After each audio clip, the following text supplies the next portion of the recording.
All right, in Job chapter 2, we will start in verse 11. Now, when Job's 3 friends heard of all this evil that had come upon him, they came each from his own place, Eliphaz the Temanite, Bildad the Shuhite, and Zophar the Naamathite. They made an appointment together to come to show him sympathy and comfort him. And when they saw him from a distance, they did not recognize him. And they raised their voices and wept, and they tore their robes and sprinkled dust on their heads toward heaven. And they sat with him on the ground 7 days and 7 nights. And no one spoke a word to him, for they saw that his suffering was very great. Job's friends should have stopped there. They rightly traveled to him in a time of need to show sympathy and comfort. They were content to be present with him in silence for 7 days and 7 nights. What they didn't realize was that their presence alone was enough. If you keep reading in subsequent chapters, you'll find that they start talking foolishly. They misadvise him, they misunderstand the meaning behind his suffering, and they're really not all that helpful. They should have kept quiet. I think mere presence is underrated. When it comes to the suffering of a friend or a family member or even a stranger, we want to do something about it. I like how author Debbie Hall puts it. She says, presence is a noun, not a verb. It is a state of being, not doing. States of being are not highly valued in a culture that places a high priority on doing.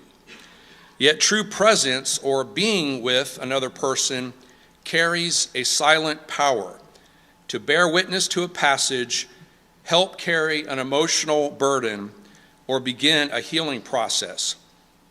In it, there is an intimate connection with another that is perhaps too seldom felt in a society that strives for ever faster connectivity. The silent power of just being with someone. Have you ever felt that? You don't try to explain the meaning behind their tragedy. You don't offer a 5-point plan for them to move beyond their grief. You don't tell them how their miscarriage or divorce or illness is just like something you experienced years ago. You just sit there. You listen. You let them grieve. Maybe you offer a hug or a shoulder to cry on. You're present. Allow me to apply this principle to funerals. Write this down. Always go to the funeral. Always.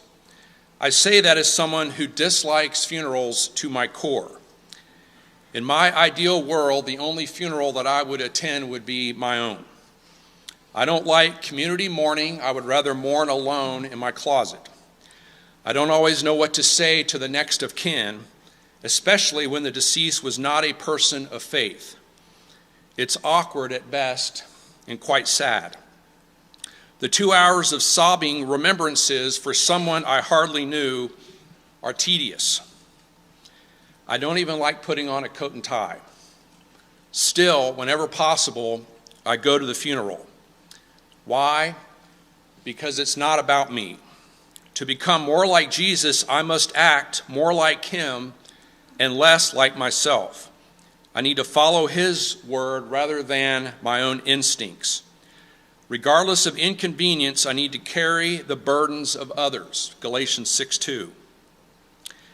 As writer and poet Deidre Sullivan puts it, do the right thing even when you don't feel like it. Make the small gesture even if you don't have to, and definitely don't want to. I'm talking about things that represent only inconvenience to me, but the world to the other guy. You know, the painfully underattended birthday party, etc. In my humdrum life, she writes, the daily battle hasn't been good versus evil. It's hardly so epic. Most days, my real battle is doing good versus doing nothing. I think she's on to something. It's unlikely I'm going to wake up tomorrow morning with an insatiable desire to rob a bank or lie to my spouse or murder someone. Oh, I'll be tempted by things for sure, and I'll sin, but you probably won't hear about it. It won't make the news. Most of the time, my evil ways are discreet. But like Sullivan, my greater battle, my bigger temptation is apathy. I see a need and don't meet it. I don't take the opportunity to serve, to encourage, or to get involved.